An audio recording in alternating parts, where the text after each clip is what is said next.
The chamber doors sealed behind me with a sound like a verdict being stamped into metal, and I knew before anyone spoke that something had gone wrong. I am Elena Vasquez, and on that day, I was the only human standing inside the great assembly of the Galactic Council, sent there to deliver a routine trade report. I had rehearsed that report on the shuttle ride over, checked my notes twice, and expected to be back on the orbital platform before dinner. Instead, I found myself standing alone on a circular platform of black glass, surrounded by a rising bank of alien delegates whose eyes, in every shape and color, were all fixed on me. The presiding officer was a tall being named Speaker Ilix, whose skin shimmered faintly blue under the chamber lights, like water lit from underneath. Ilix did not smile. None of the council species seemed to have an expression that matched a human smile, but something about the way Ilix tilted its head made my stomach tighten. "Representative Vasquez," Ilix said, its voice carried through a translation device, clipped near its throat, smooth and unhurried. "The council has reached a determination regarding your species." I remember thinking, determination, not agreement. Not partnership, a determination, like something decided about a thing rather than with a person. "I was told this session was for the trade report," I said. My voice did not shake, though my hands, folded in front of me, were pressed together hard enough to hurt. "The trade report has been postponed," Ilix said. "A matter of higher priority has taken precedence. It concerns the legal status of your species within council jurisdiction." I felt the floor of my confidence shift, though I kept my face still. Years of training had taught me to listen first and react later, but nothing had trained me for the words that came next. An ancient statute, recorded in the founding archives of this council, grants recognition rights to any species that first identifies, catalogues, and claims an uncontacted, unregistered form of sapient life, Ilix continued. "Your species, Representative Vasquez, has never formally petitioned for recognized status under council law. You arrived at our doorstep, established trade, and assumed equal standing, but equal standing was never granted. It was assumed." "We have traded with member species for 11 years, I said. "We have embassies. We have agreements. Agreements made with a species that does not, in the eyes of this body, possess sovereign legal personhood," said a second voice. This one came from a delegate I recognized, a broad-shouldered representative of the Calith Dominion named General Corvath, his chest plated in dark, layered scales that clicked softly when he moved. "You have been treated as guests. Guests, Representative, are not citizens." The chamber was silent except for the low hum of translation devices working through a dozen languages at once. I looked from delegate to delegate, searching for even one face, one posture, that showed discomfort with what was happening. I found none. "Under the ancient statute," Ilix said, "an uncontacted sapient species discovered without prior claim becomes, upon discovery, the recognized property of the discovering party, to be registered, protected, and administered according to that party's judgment, until such time as the species in question petitions for, and is granted, independent status." The word property did not land all at once. It arrived in pieces, first as sound, then as meaning, then as the full, cold shape of what it meant for every person on Earth. "You are saying," I said slowly, "that you have declared humanity to be owned." "We are saying," Corvath cut in, his voice edged with something that might have been satisfaction, "that a claim has been formally lodged. The Calith Dominion, having maintained the earliest sustained contact records with your species, asserts primary discovery rights." I looked at the rows of delegates rising around me, species I had spent years learning to work with, learning their customs, learning which gestures were polite and which were insults. Not one of them objected. A few looked away, as though embarrassed, but embarrassment was not the same as opposition, and silence, in that chamber, was its own kind of vote. "This is absurd," I said, and I did not care any more how it sounded. "You cannot vote on the ownership of 8 billion people as though we were a mineral deposit." "The statute does not require your consent," Ilix said, almost gently, as though trying to soften a blow it had no intention of stopping. "It requires only a ruling. The ruling has been made. I asked for the vote count. I do not know why I asked.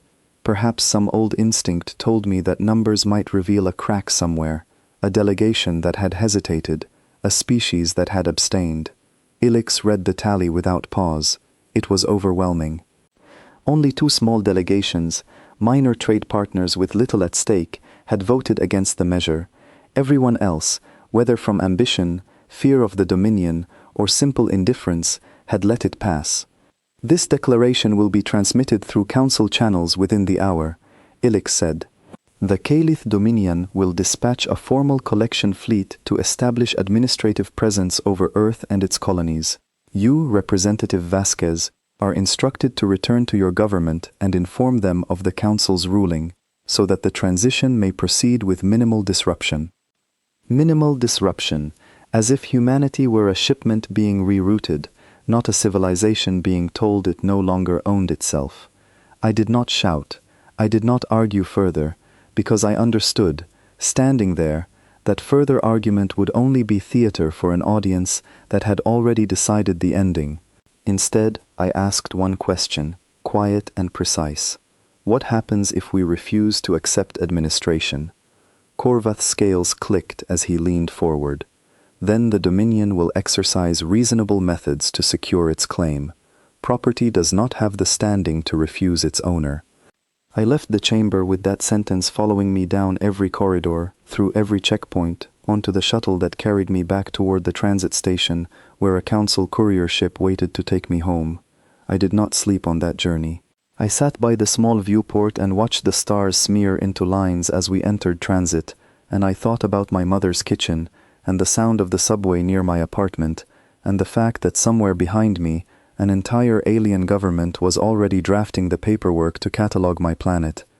When I finally reached Earth, I did not go home first.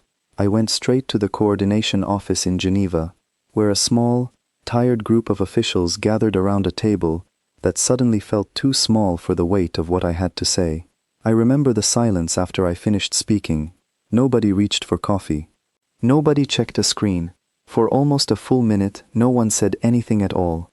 Then a woman named Grace Whitman, the head of our Outer Contact Division, asked the only question that mattered. Did they say when the fleet arrives? Within a council cycle, I said. That's roughly 40 days by our calendar. 40 days to prepare a planet for the arrival of people who believed they now owned it. I expected panic. I expected shouting, blame, the scramble of governments trying to save themselves first and worry about everyone else later. That is, after all, how humanity is often described by the species who look down on us, as fractured, selfish, unable to unite even to save itself. What happened instead surprised even me. Grace Whitman stood, walked to the window, and looked out over a city that had no idea yet what was coming.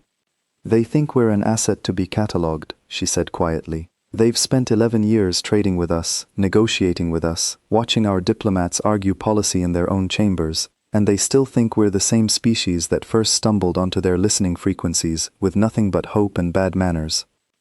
They don't know what we've built, said a man near the end of the table, a quiet engineer named Daniel Cole, who rarely spoke first in these meetings, but always spoke last. They don't know what we found. I did not know, at that point, exactly what he meant. Only a handful of people in the world did, but I saw something pass between Grace and Daniel, a look of shared understanding, old and careful, like two people quietly checking that a locked door was still locked. We need the full council, Grace said, not the diplomatic council, the other one. Within 6 hours, representatives from every major government on Earth, along with a small, quiet group I had never heard named in any official record, gathered in a bunker beneath the Geneva compound. I was allowed in only because I had been the one standing in that alien chamber when the words were spoken. I sat near the back, still in the same clothes I had worn across the stars, and listened as the true shape of humanity's secret began to surface. For decades, hidden beneath diplomatic language and quiet funding lines, a project had existed that only a small circle understood in full. Long before first contact, a research team working off the coast of a remote island had recovered fragments of wreckage unlike anything on Earth, debris from a ship that predated every species we had since met, a ship from a civilization the Council itself only spoke of in old records, calling them the progenitors, the ones who came before, the ones whose technology still ran quietly beneath the jump gate network that connected the stars. Humanity had not simply found an old ship, we had spent generations, quietly, patiently, understanding it. Daniel Cole, it turned out, was not merely an engineer. He was one of perhaps 12 people alive who understood, in full, how the Council's jump gates truly worked, not from Council manuals or licensed access protocols, but from first principles, built up piece by piece, from wreckage older than the Council itself. "They think their gates are their technology," Daniel said, his voice steady despite the room full of tense faces. "They maintain them, they regulate them, they charge tolls for using them, but they don't understand them, not really. They inherited a machine and learned which buttons to press. We took the machine apart." Grace turned to the assembled leaders.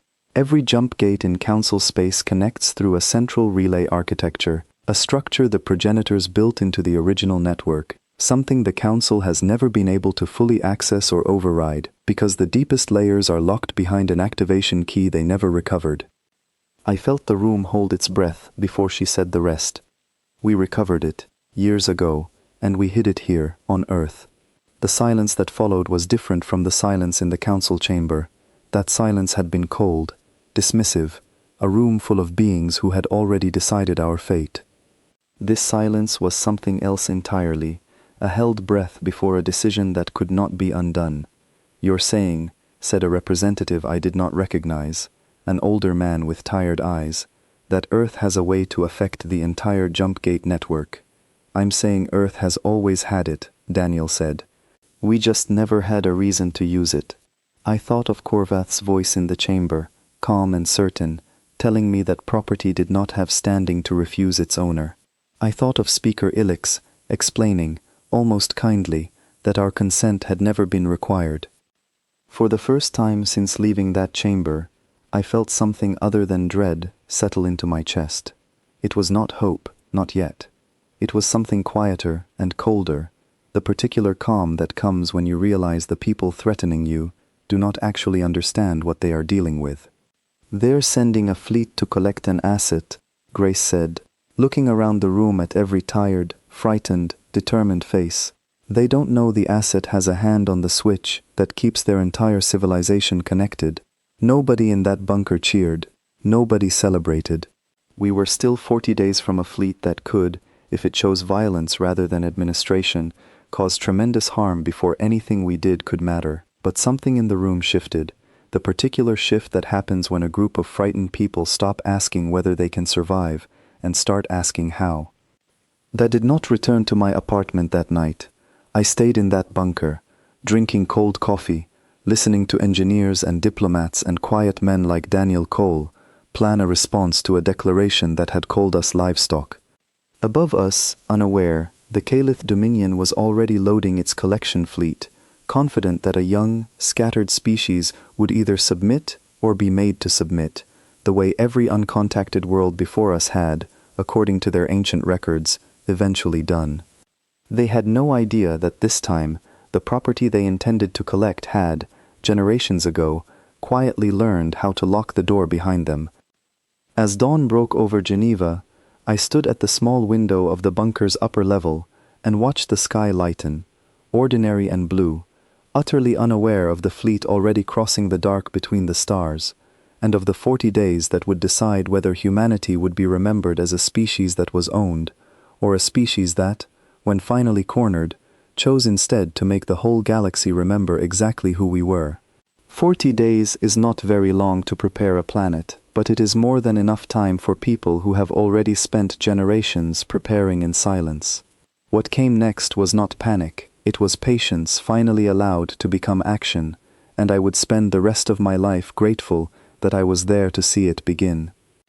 The first ship in the collection fleet arrived 11 days early, and I was the one who had to explain to a room full of exhausted planners why our 40 days had suddenly become 29.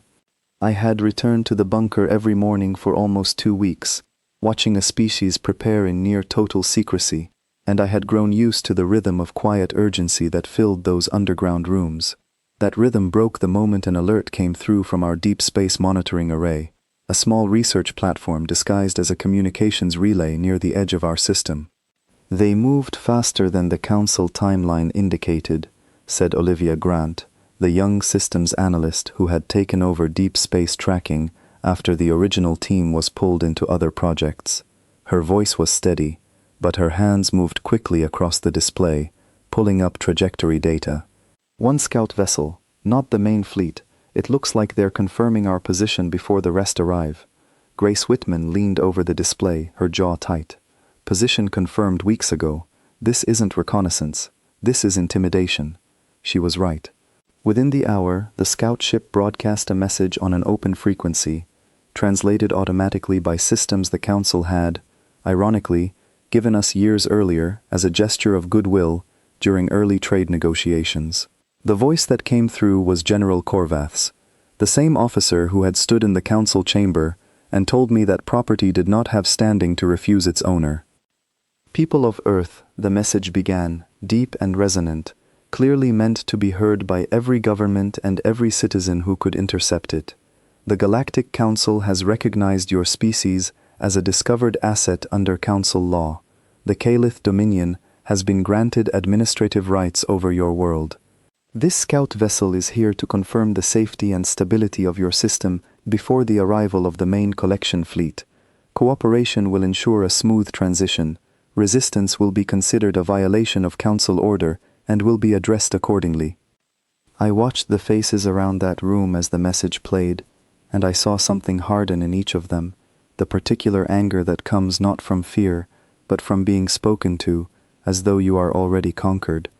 "They want us calm," Daniel Cole said quietly. "A calm planet is an easy planet to collect. Then let's give them something else to think about," Grace said. What followed was, I think, the single strangest week in modern human history, though almost none of it was ever reported honestly to the wider public until much later.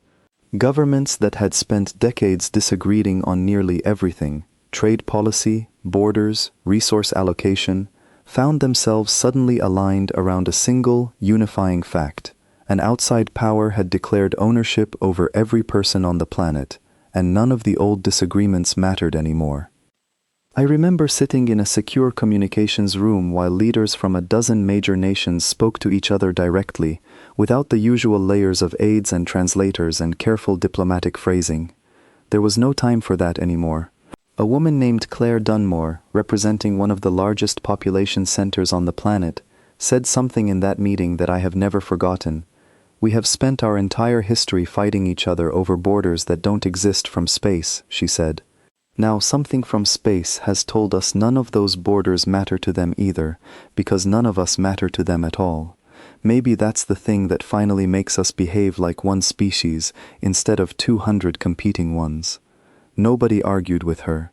For the first time in living memory, an emergency session of world leaders ended not in stalemate, but in a single unanimous decision. Full cooperation with the plan that Grace Whitman, Daniel Cole, and a small circle of specialists had spent years quietly preparing, without ever expecting to need it so soon. The plan itself was elegant in its simplicity, though the technology behind it was almost incomprehensibly complex. Humanity would not fight the collection fleet directly. We had no fleet capable of matching Council military technology, and pretending otherwise would only guarantee destruction. Instead, humanity would demonstrate, in a single unmistakable act, that we possessed something the Council could not simply take by force, something that made violence against us a danger to every species that depended on the jump gate network. We would shut the gates down, not destroy them, not sabotage them in a way that could never be undone. Simply lock them, quietly and precisely, using the activation key recovered from that ancient wreckage decades earlier, a key the Council itself did not know existed, because the deepest architecture of their own transportation network had never truly belonged to them in the first place. "If we do this," said an older representative near the end of the table, his voice careful, "we are not simply defending ourselves. We are attacking the infrastructure that an entire section of the galaxy depends on. every species that uses that network will suffer the consequences, not just the Dominion. Every species that uses that network voted to let the Dominion do this to us, Grace said. Silence was a vote too.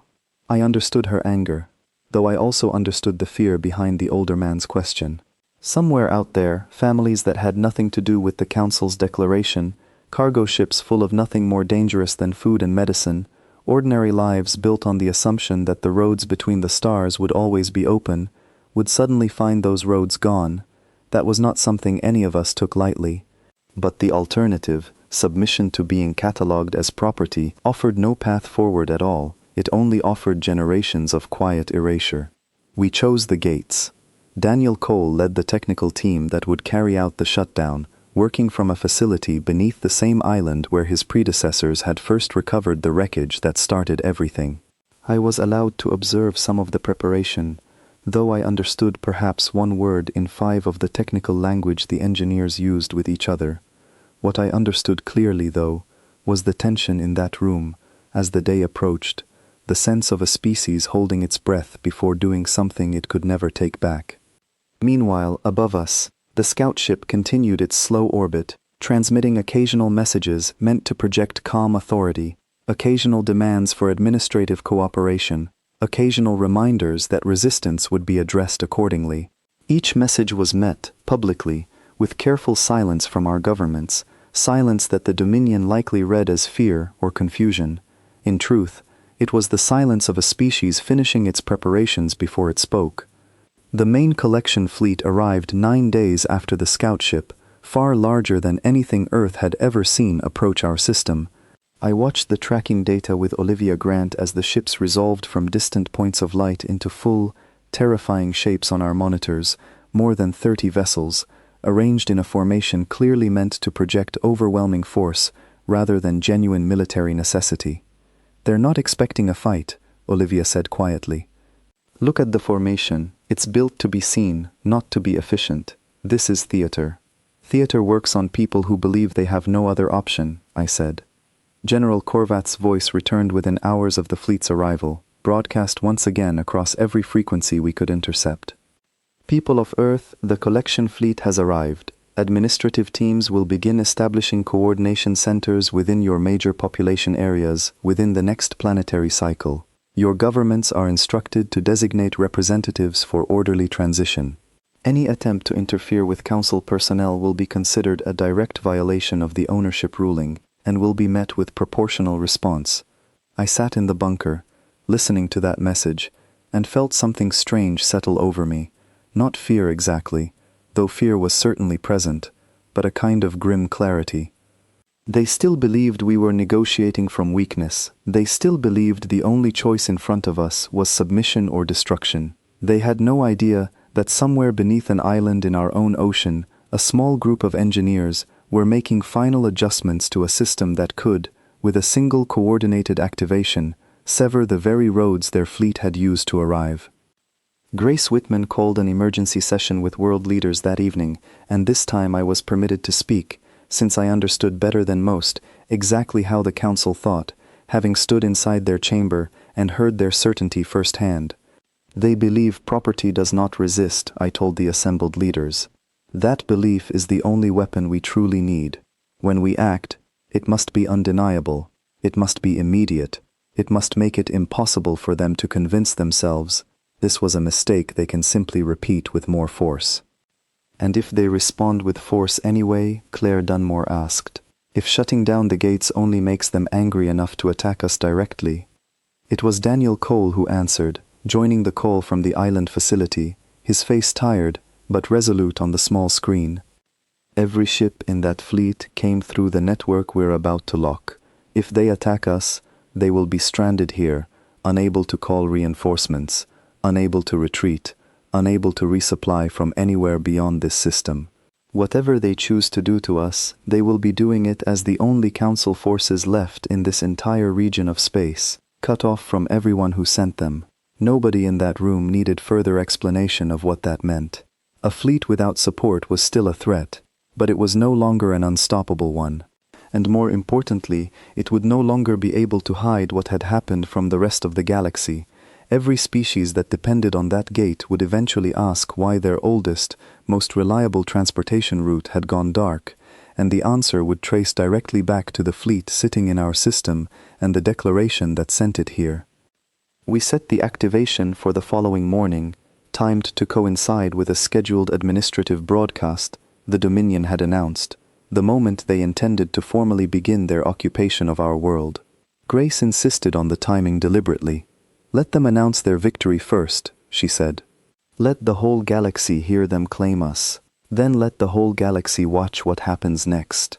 I did not sleep that night, though I doubt anyone in that bunker did.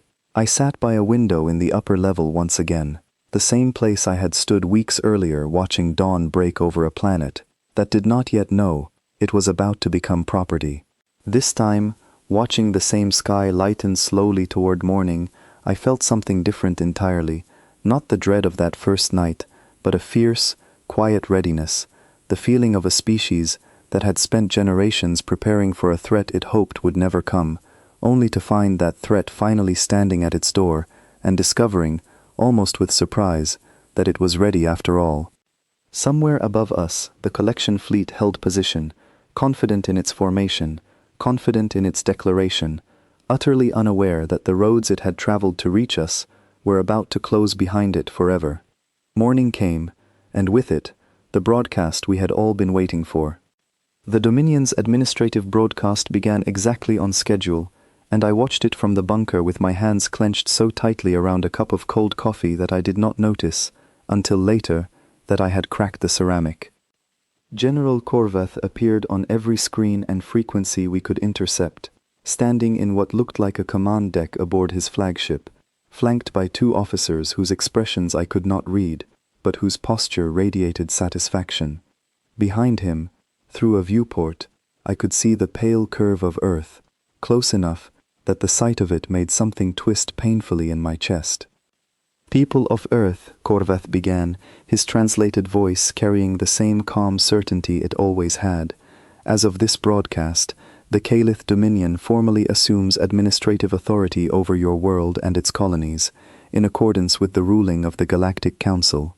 Local governments will transition into advisory roles under Dominion oversight. Compliance officers will be dispatched to major population centers within the next planetary rotation. This is a historic day for your species, the beginning of your integration into a civilization far older and wiser than your own."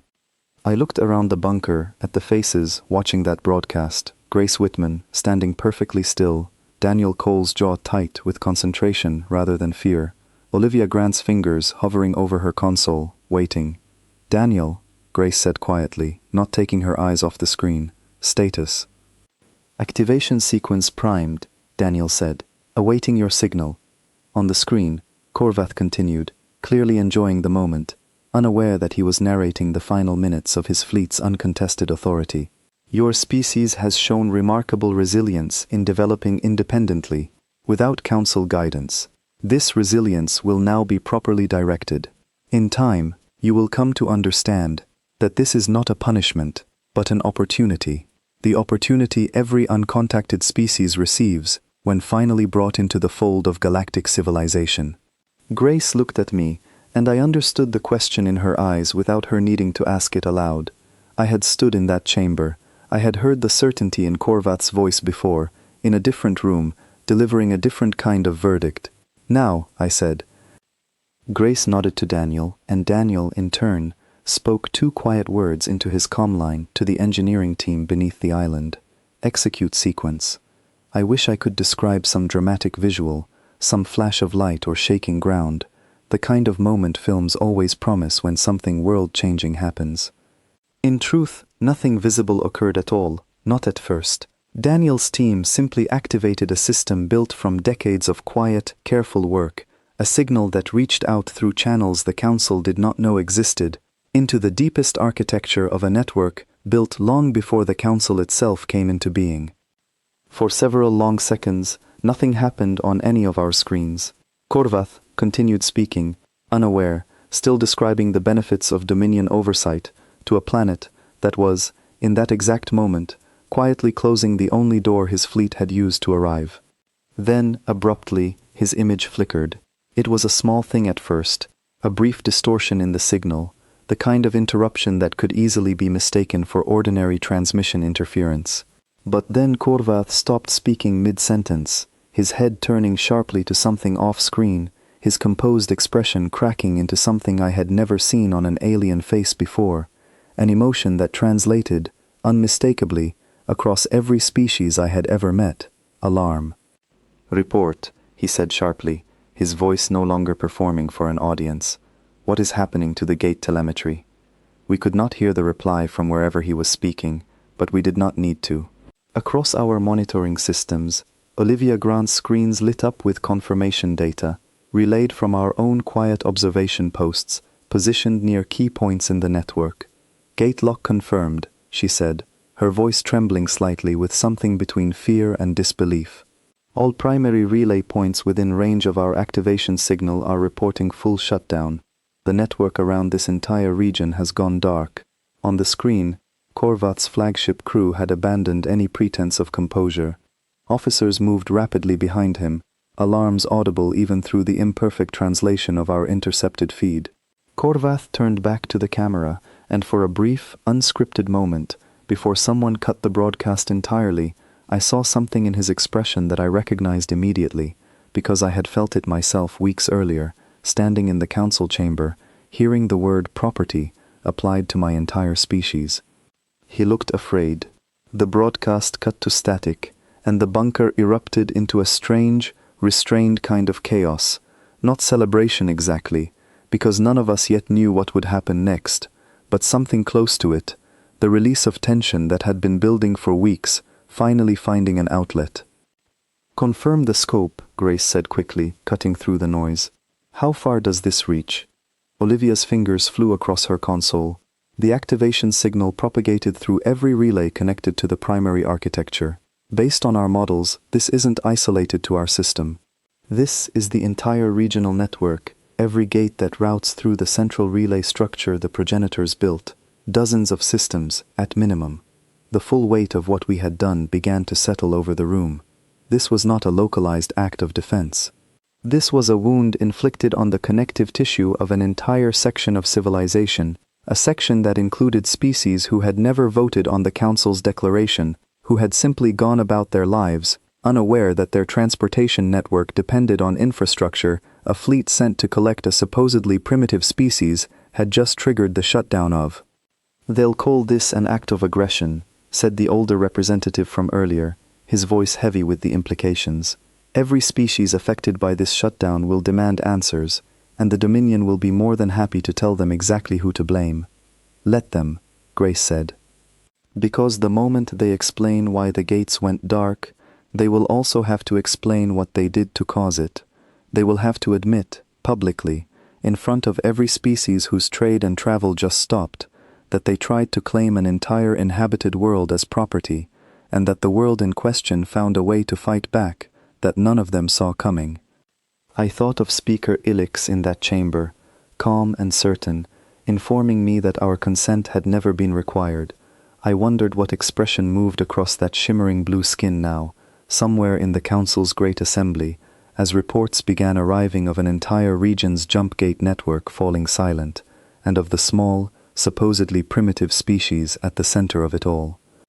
Within hours, our monitoring stations began intercepting fragments of chaotic Council communications, no longer directed at us, but bouncing between other species entirely, confused, frightened messages from trade convoys stranded mid-route, from colonies suddenly cut off from resupply, from military vessels unable to reach assigned postings.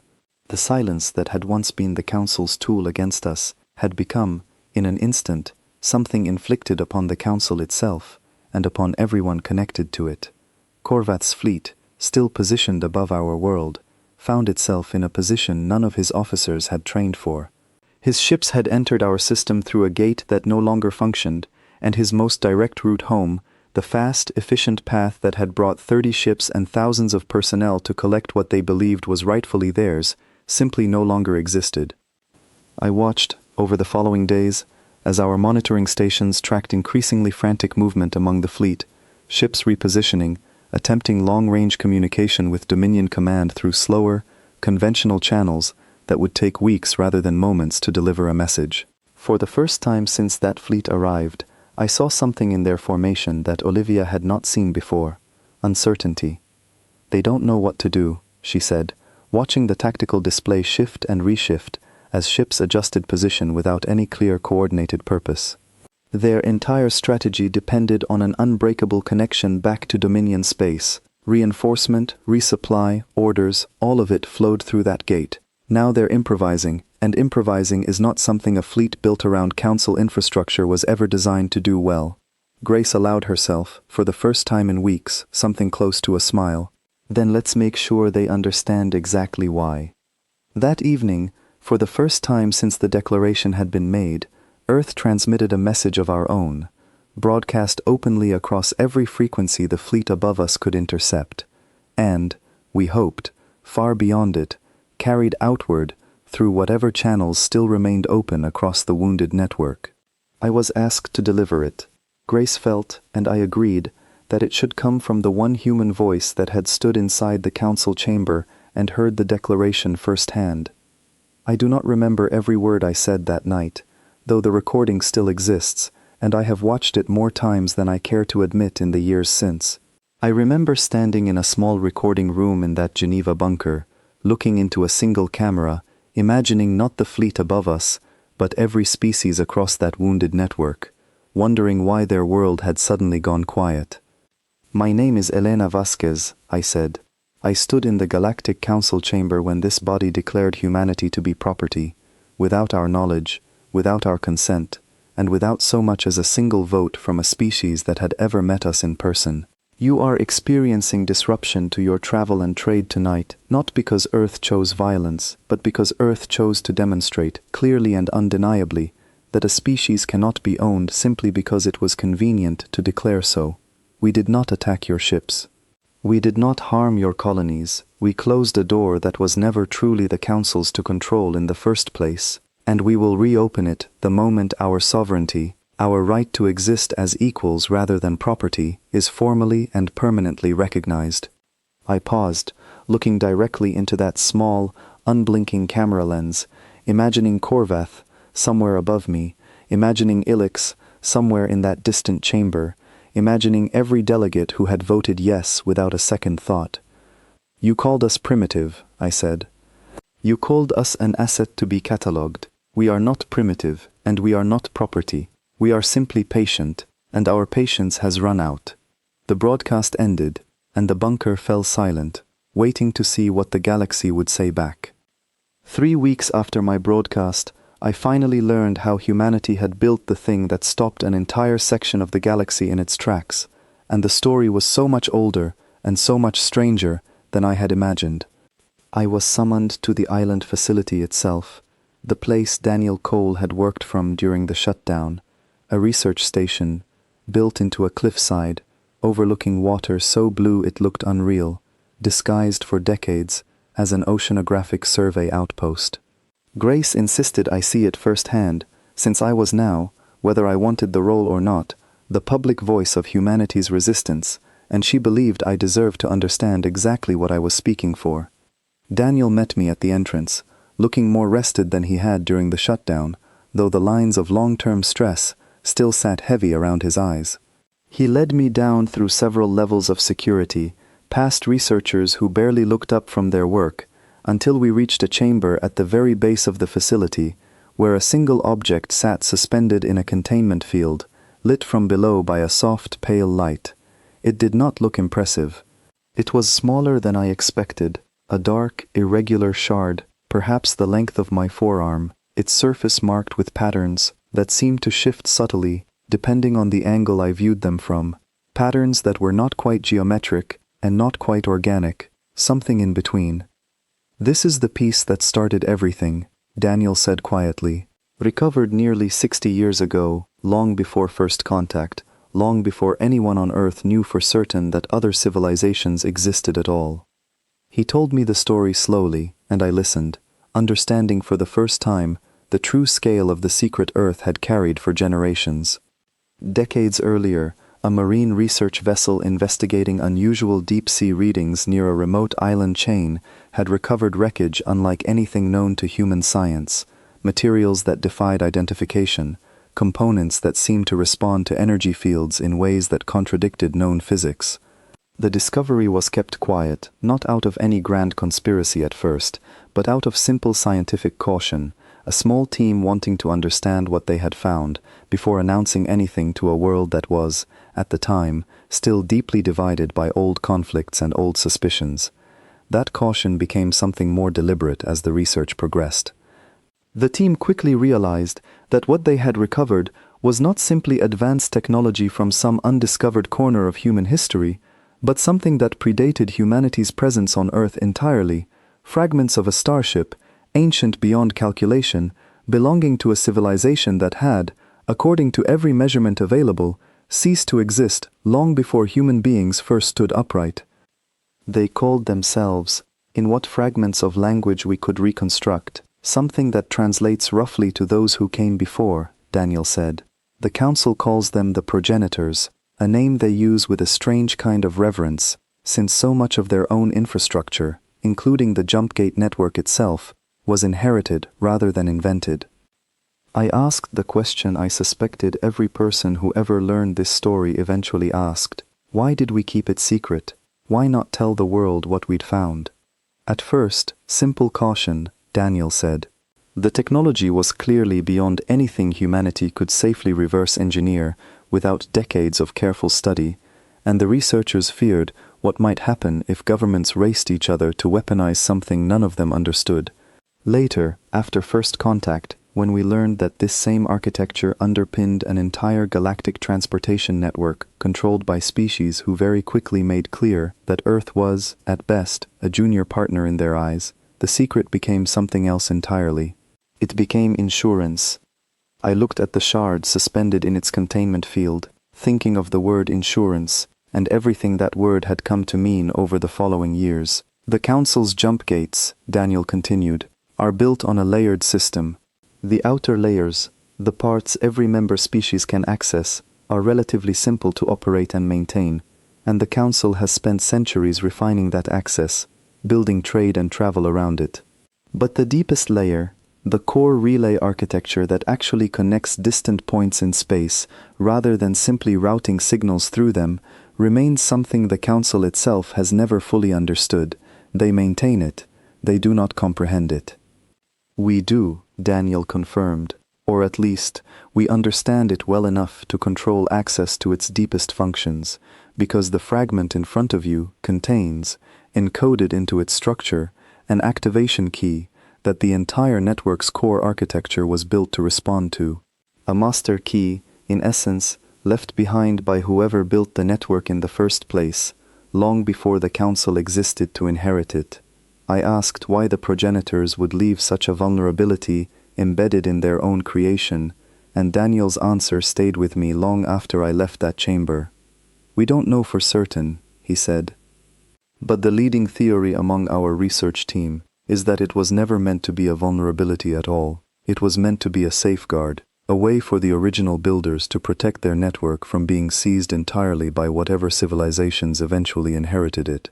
A failsafe against exactly the kind of overreach the Council attempted against us.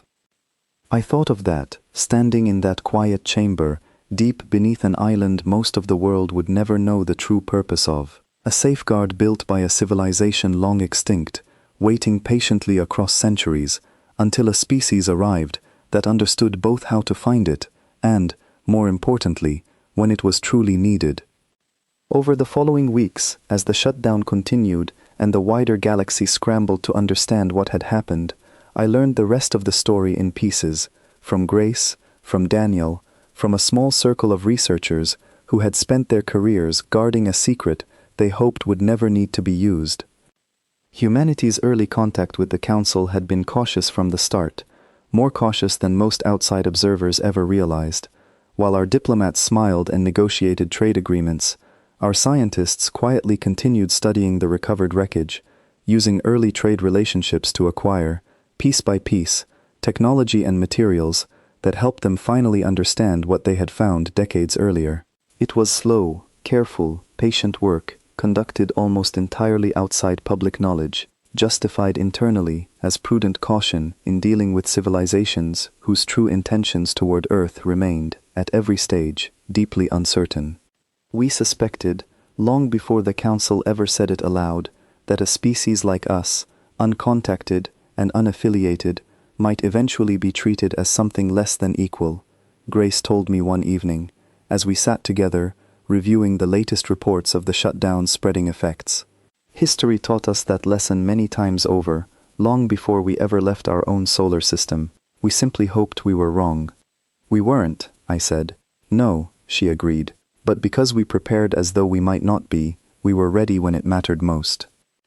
I thought of the collection fleet still stranded above our world, its officers growing more desperate by the day, as Dominion Command remained unreachable through any fast channel.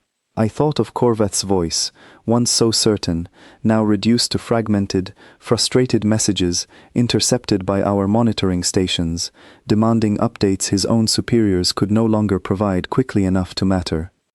I thought, too, of every species across that wounded network, colonies and convoys and travelers who had never voted for the Council's declaration, who had simply gone about their lives assuming the roads between the stars would always remain open, only to discover that an entire civilization's careless treatment of a single species had cost them all dearly.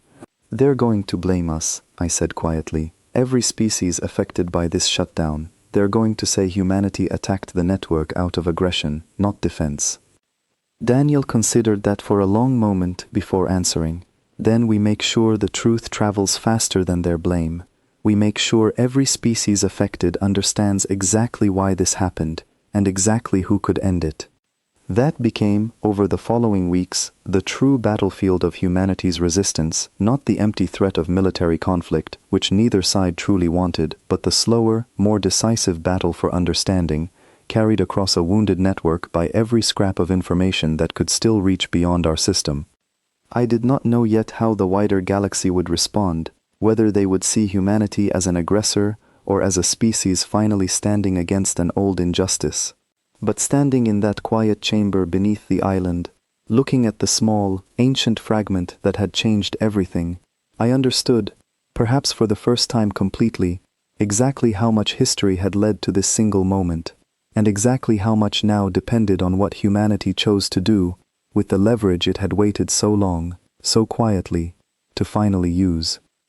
6 weeks into the shutdown, the first crack in the Council's unity appeared, and it did not come from a place any of us expected. I was in the Geneva bunker reviewing intercepted transmissions with Olivia Grant when a message arrived that made her sit back from her console entirely, something she rarely did during the long, tense hours we had spent monitoring the wounded network. "This isn't Dominion traffic," she said. "It's coming from a species called the Veran Assembly, small trade confederation, minor council presence, mostly known for agricultural exports and shipping routes through this exact region. What does it say?" She played the message, translated automatically through the same system we had used for months. The voice was unfamiliar, careful, clearly nervous about being intercepted at all. "This message is intended for the Human Coordination Authority," the voice said. "We are a Veran trade delegation, currently stranded in a system adjacent to your own. Our vessels were caught in transit when the network shutdown occurred. We have no quarrel with your species. We did not support the Dominion's claim during the Council vote. We ask, respectfully, whether direct negotiation with your government is possible, separate from Council channels." Grace arrived within minutes of Olivia flagging the message, and I watched her expression shift from cautious surprise to something sharper, more calculating, as she listened to it a second time. "They voted against the property ruling," I said, remembering the tally Ilix had read aloud in that chamber months earlier. "One of the 2 delegations that opposed it.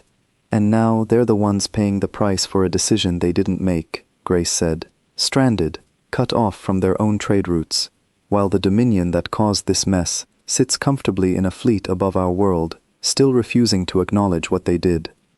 We responded carefully, through a small diplomatic channel Daniel's team had quietly established in the early days of the shutdown, designed specifically to allow limited, controlled communication without reopening the deeper network access the Dominion still hoped to exploit. Within days, that first cautious contact grew into something larger, a series of careful negotiations between Earth and the Veran Assembly, conducted entirely outside official council structures. I was present for several of those early conversations, and I remember being struck by how different they felt from my experience in the council chamber. The Veran delegates, cautious as they were, spoke to us as equals from the very first exchange, aware that their own survival now depended on humanity's goodwill rather than the other way around. "We ask only for safe passage once the network is restored," their lead delegate said during one exchange, a smaller, quieter being than the Dominion officers I had grown used to, with none of Korvath's practiced certainty. "And we ask that our voice be remembered when this matter reaches wider council attention, as one that never supported the ruling against you." "Your voice will be remembered," Grace told them. "But understand that the network will not simply reopen because you ask kindly. It will reopen when the ruling that caused this crisis is formally reversed." That message, delivered quietly to a small, stranded trade delegation, spread far faster than any of us expected. Within another 2 weeks, our monitoring stations began intercepting fragments of increasingly heated council communications, no longer directed at Earth at all, but at the Dominion itself, other member species demanding answers, demanding explanations, demanding to know why an entire region's trade and travel had been sacrificed over a ruling many of them had only passively supported, without ever expecting real consequences. I watched Speaker Ilix's own public statements grow noticeably more careful over that period, the calm certainty that had once filled that chamber, replaced by something far more defensive. In one intercepted council session, translated for us through the same careful monitoring network Olivia had built, I heard Ilix respond to pointed questioning from another delegation with words that told me everything about how quickly the balance of power had shifted. "The ruling was made in accordance with established statute," Ilix said, his voice lacking its earlier smoothness. "The Dominion's actions in dispatching a collection fleet were within their granted rights. The current disruption to network access is a matter the human species has chosen to impose unilaterally, and responsibility for the ongoing consequences rests with them."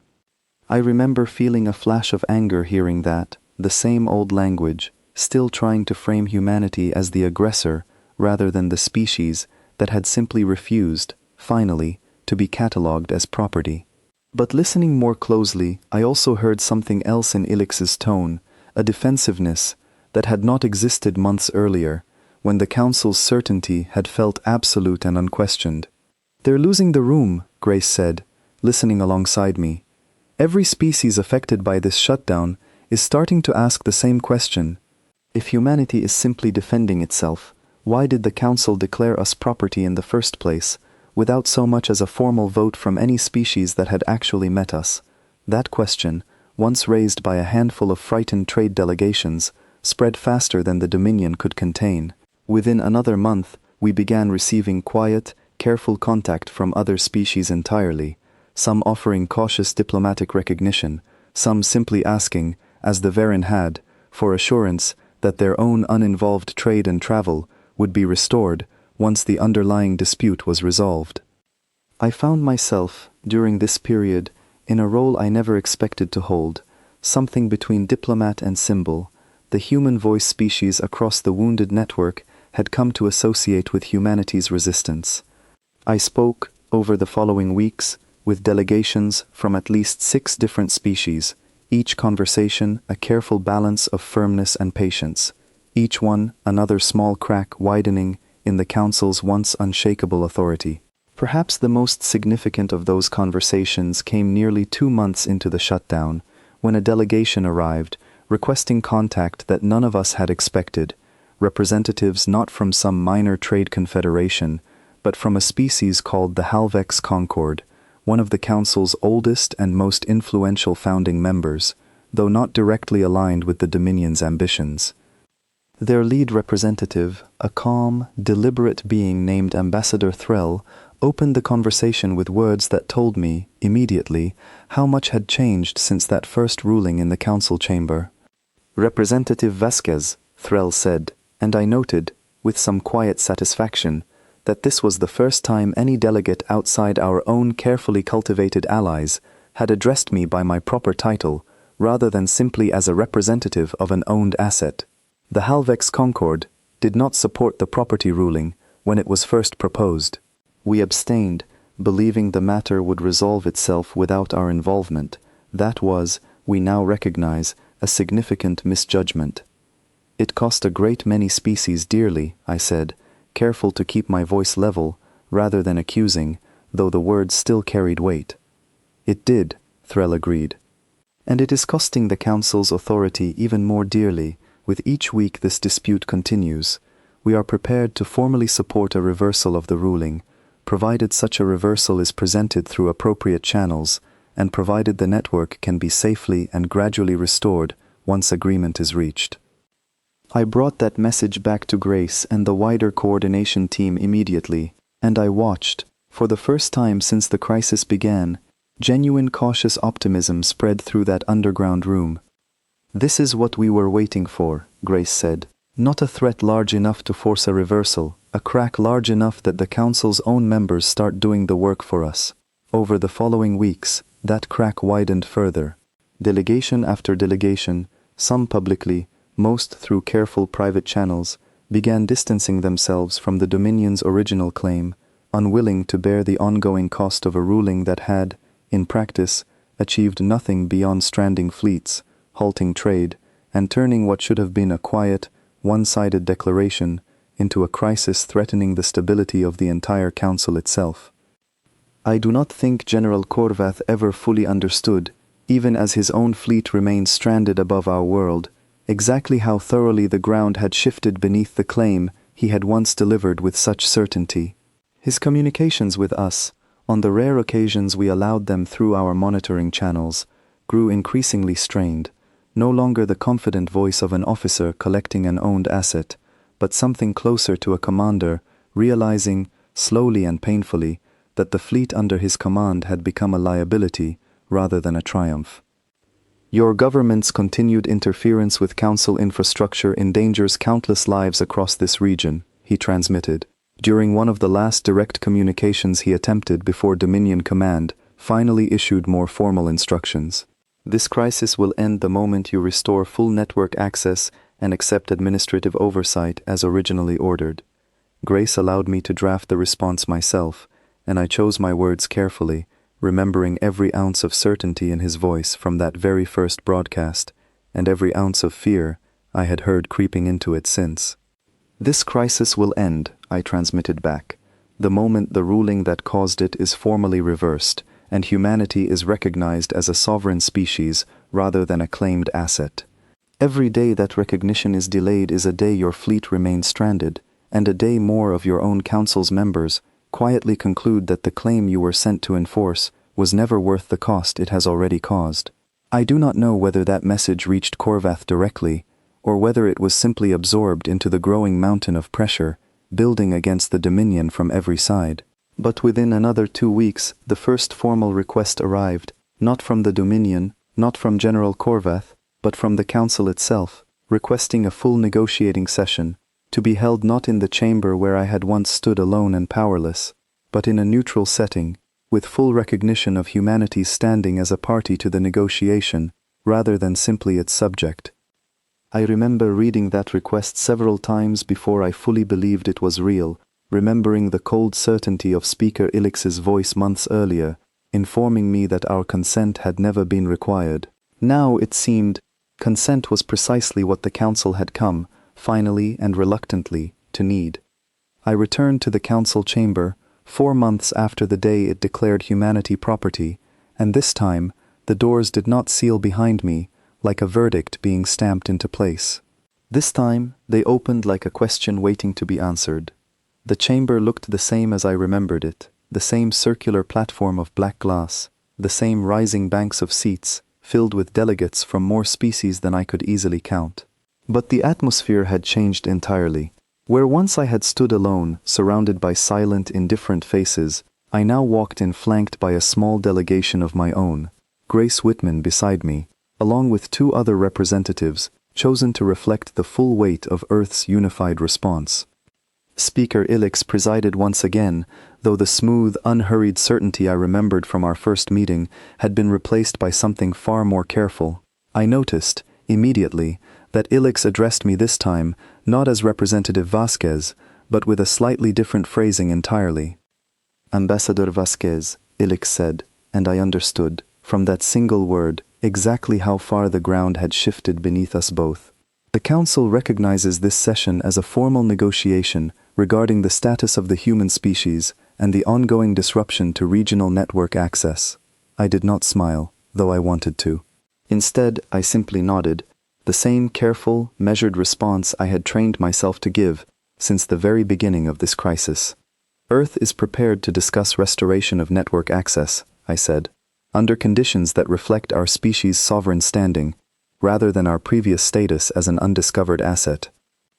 General Korvath sat among the Dominion delegation, and I noted, with some quiet satisfaction, how different his posture appeared from the confident officer who had once broadcast demands for administrative cooperation.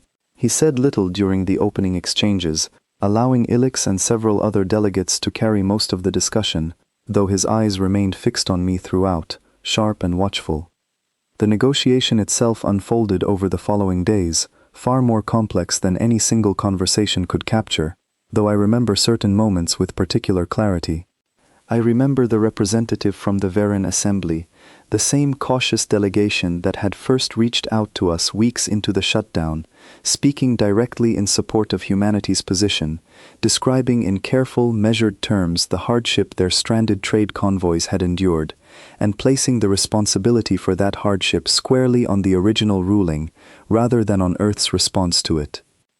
I remember Ambassador Threll of the Halvex Concord speaking with quiet authority about the flaws in the ancient statute the Dominion had used to justify its claim, pointing out, to visible discomfort among several delegations, that the statute in question had not been formally invoked in centuries and had never been intended to apply to a species that had already established years of independent trade and diplomatic relations with council members.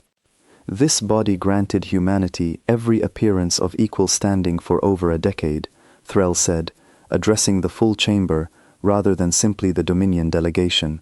Trade agreements, embassies, diplomatic exchange, to retroactively declare that standing invalid, based on a statute this body itself had long treated as obsolete, was not merely unwise, it was a betrayal of the very principles this council claims to uphold.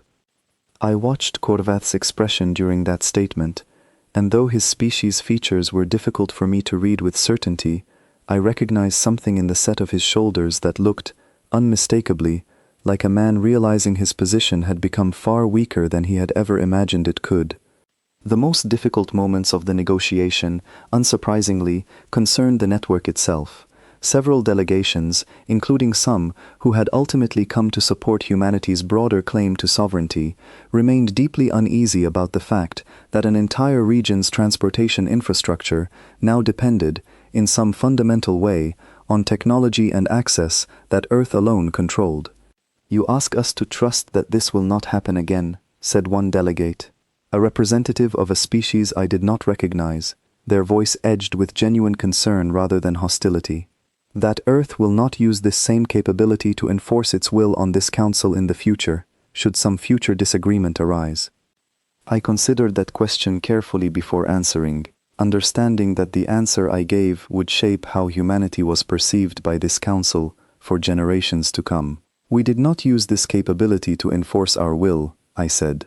"We used it to defend our right to exist as a sovereign species, after this body declared us property without our knowledge or consent.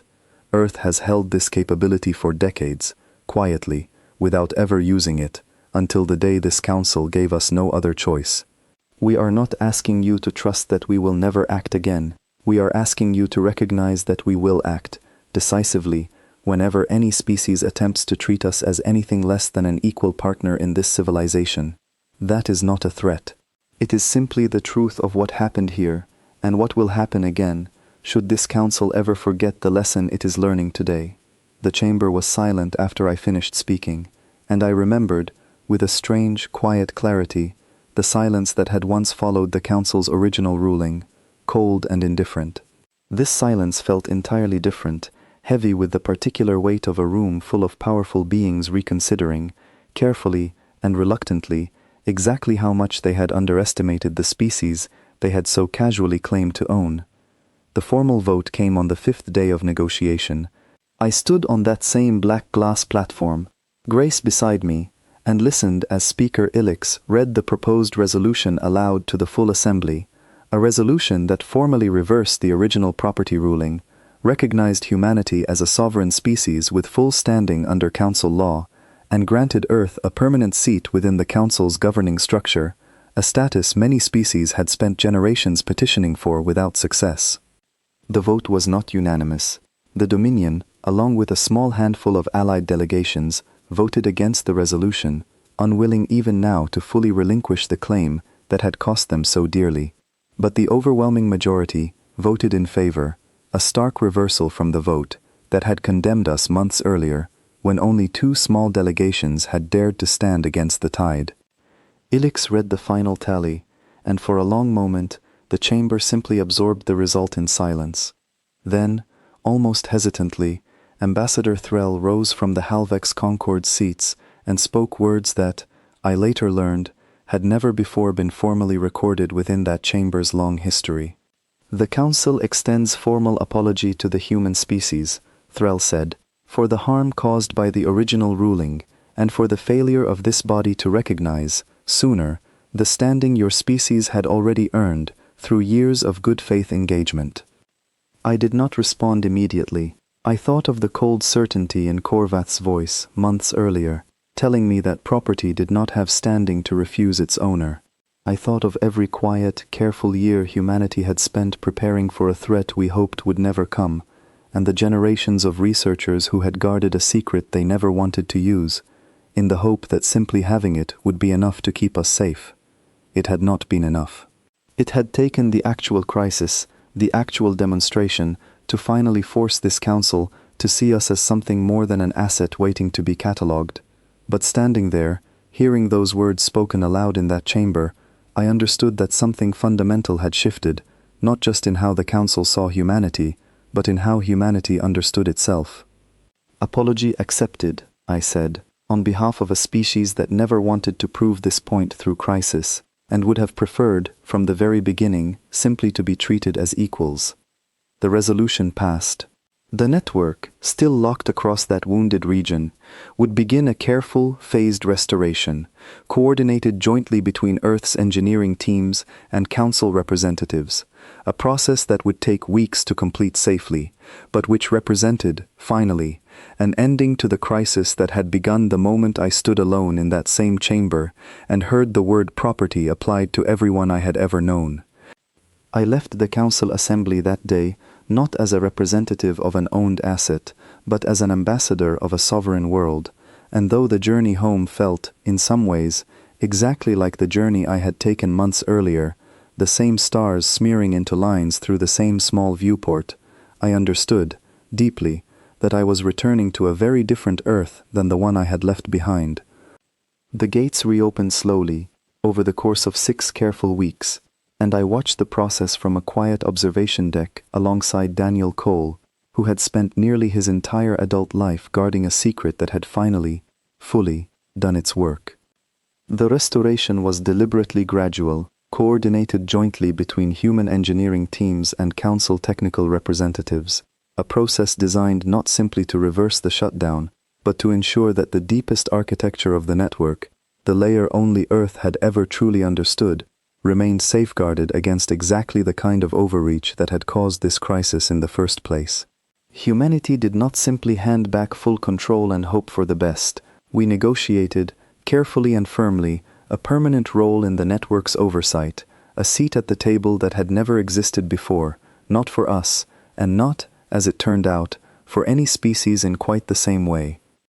They still don't fully understand it, Daniel said one evening, watching a slow stream of restored trade traffic flicker back to life across our monitoring displays, convoys resuming routes that had sat frozen for months. They understand which levers to pull now, better than before, because our engineers have shared enough to make the system function reliably again. But the deepest layer, The true architecture the progenitors built still requires our participation to access safely. That was never going to change, and honestly, I don't think either side wanted it to. I thought about that carefully, watching those restored convoys resume their long interrupted journeys, remembering the families and traders and travelers who had been stranded across a dozen systems for months, through no fault of their own, casualties of a decision none of them had made. Do you think they'll ever try something like this again? Vi asked. Some other species, some other ancient statute, deciding we're worth claiming rather than negotiating with? Daniel considered the question for a long moment before answering. I think it will be a very long time before anyone in council space forgets what happened the last time someone tried. He was right, in more ways than either of us fully understood at the time. In the months that followed the network's full restoration, humanity's standing within the council shifted in ways that went far beyond the single reversed ruling that had brought the crisis to an end. Other species, emboldened by the precedent our resistance had set, began quietly petitioning the council to review other old statutes, other forgotten rulings, other quiet injustices that had gone unchallenged for generations simply because no one had ever possessed the leverage or the courage to challenge them. I found myself, in the years that followed, serving as Earth's permanent ambassador to that same council chamber where I had once stood alone, condemned by a vote I had no part in. I returned to that chamber many times, for negotiations far less dramatic than the one that had first brought me there, trade discussions, diplomatic exchanges, the ordinary, unglamorous work of maintaining relationships between civilizations that had, finally, learned to treat each other as equals. But I never forgot the lesson of those first difficult months, and I made certain, in every negotiation that followed, that humanity's voice carried the weight of a species that understood exactly what it meant to be dismissed, and exactly what it took to demand better. General Korvath, I learned much later, was quietly reassigned following the crisis. His fleet finally permitted safe passage home, once the network's restoration reached the systems his ships had been stranded within. I never spoke with him directly again, though I often wondered, in the years that followed, whether he ever fully understood how close his species had come to permanent conflict with a world he had once dismissed as primitive and easily collected. Speaker Ilix remained in the council's leadership for several more years, presiding over a body that had grown noticeably more cautious in its dealings with newly contacted species, unwilling to repeat the mistake that had nearly fractured the entire regional network over a single, poorly considered ruling. I met with Ilix many times in those following years, and though our conversations never grew warm exactly, they grew respectful, the particular respect that exists between parties who have learned, through hard experience, exactly what the other is capable of when finally pushed too far. Ambassador Threll of the Halvex Concord became, over time, one of Earth's closest allies within the Council, and I count our continuing friendship among the few genuine comforts that emerged from those difficult early months. It was Threll, in fact, who first suggested, nearly 2 years after the crisis ended, that Earth's example might serve a purpose far beyond our own species' sovereignty. There are other old statutes, Threll told me one evening, during a quiet dinner, following a particularly long negotiating session. Other species who have never quite received the standing they deserve within this council, simply because no one ever forced this body to examine its own outdated assumptions. Your species did something remarkable, Ambassador Vasquez. You did not simply win your own freedom. You reminded an entire civilization that freedom is not something anybody has the right to grant or withhold based on convenience. I thought about that conversation often in the years that followed, watching humanity's role within council space grow steadily from reluctant new member to respected, occasionally feared, participant in galactic affairs. We never sought that fear deliberately, though I understood, watching new species arrive at the chamber for the first time, nervous and uncertain the way I once had been, that our reputation preceded us in ways neither entirely comfortable nor entirely unwelcome. I still think, sometimes, about that first day, standing alone on that black glass platform, hearing the word property applied to everyone I had ever loved, everyone I had ever known, an entire species reduced, in a single vote, to something less than equal. I think about the quiet decades before that day, generations of researchers guarding a secret they hoped would never need to be used, patient in a way that history rarely credits to humanity, a species so often remembered for its conflicts, rather than its capacity for careful long-term restraint. And I think, most of all, about the lesson that crisis taught not just to the Galactic Council, but to humanity itself. We had spent so long assuming that safety meant strength, that the only way to survive among civilizations far older and more established than our own was to build bigger fleets, stronger weapons, more visible displays of force. Instead, our survival depended on something quieter, and in many ways, far more powerful. Patience, preparation, and the simple, unshakable refusal to accept a verdict that denied our right to exist as equals.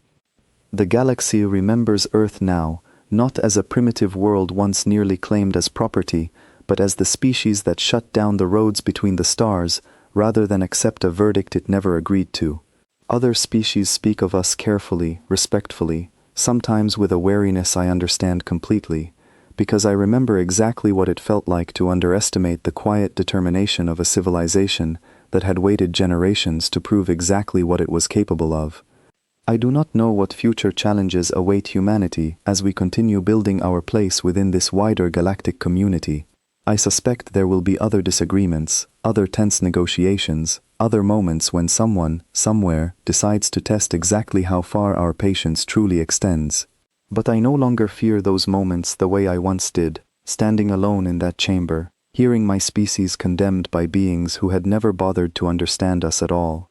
Because now, every species across that vast, interconnected network understands something they did not understand on the day they first declared humanity property. They understand that we came from a small, quiet world, easily dismissed, easily underestimated, and that we spent generations proving, patiently and deliberately, that even the oldest, most established civilizations in the galaxy could be reminded, when necessary, exactly who holds the keys to the roads they depend on.